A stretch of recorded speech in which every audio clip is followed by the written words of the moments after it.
الحمدللہ والصلاة والسلام علی رسول اللہ وعلی آلہ وصحبہ ومن اہتدی بہدیہ اما بعد۔ مغرب کی نماز میں نبی کریم صلی اللہ علیہ وسلم کا عمل قراءت کے سلسلے میں مختلف تھا۔ کبھی آپ قصار مفصل سے پڑھتے تھے اور کبھی وساطی مفصل سے پڑھتے تھے، کبھی طوال مفصل سے پڑھتے تھے، کبھی چھوٹی چھوٹی سی صورتیں پڑھتے تھے، یعنی سورہ بینہ کے بعد جو صورت ہے سورہ زلزال سے لے کر کے سورہ ناس تک مغرب کی نماز میں پڑھتے تھے، اور کبھی آپ سورہ مرسلات پڑھتے تھے، جیسا کہ ام الفضل بنت الحارث الہلالیہ رضی اللہ عنہ سے روایت ہے کہ نبی کریم صلی اللہ علیہ وسلم نے اپنی آخری زندگی میں جو نماز مغرب کی پڑھی تھی اہل خانہ کے ساتھ گھر میں، تو اس میں آپ نے سورہ مرسلات کی تلاوت کی تھی۔ جو حضرت عبداللہ بن عباس رضی اللہ عنہ نے مغرب میں سورہ مرسلات کی تلاوت کی تو حضرت ام الفضل بنت حارث نے کہا کہ مجھے تمہاری اس قرأت سے نبی صلی اللہ علیہ وسلم کی وہ قرأت یاد آ گئی جو آپ نے مغرب کی نماز میں پڑھی تھی زندگی کے آخر میں، آخر ما سمیت نبی صلی اللہ علیہ وسلم سے میں نے جو آخری مغرب کی نماز سنی ہے اس میں آپ نے سورہ مرسلات کی تلاوت کی تھی۔ مطلب یہ کہ سورہ مرسلات جیسی صورت کا پڑھنے کا معاملہ مغرب میں منسوخ نہیں ہے، آدمی چھوٹی صورت بھی پڑھ سکتا ہے اور سورہ مرسلات بھی پڑھ سکتا ہے۔ سورہ مرسلات طوال مفصل میں سے ہے، اصل میں مفصل کہتے ہیں ان صورتوں کو جس میں بکثرت بسم اللہ کے ذریعے فصل آیا، یعنی چھوٹی چھوٹی صورتیں جو ہیں۔ تو اس کو 3 کیٹیگری میں علماء نے تقسیم کیا ہے۔ سورہ قاف سے لے کر سورہ بروج تک کو طوال مفصل کہا ہے،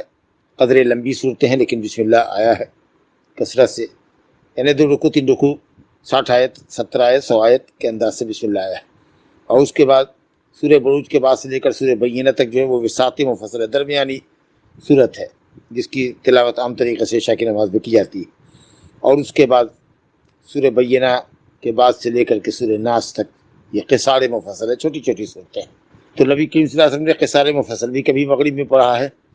اور کبھی طوال مفصل بھی پڑھا ہے، یعنی سورہ طور پڑھا ہے، اور آپ سے ثابت ہے کہ نبی صلی اللہ علیہ وسلم نے سورہ مرسلات بھی پڑھا ہے، سورہ طور بھی پڑھا ہے، اور نبی صلی اللہ علیہ وسلم سے یہ بھی ثابت ہے کہ آپ نے سورہ اعراف پڑھا ہے جو سورہ بقرہ کے بعد سب سے لمبی صورت ہے، طولت طولین۔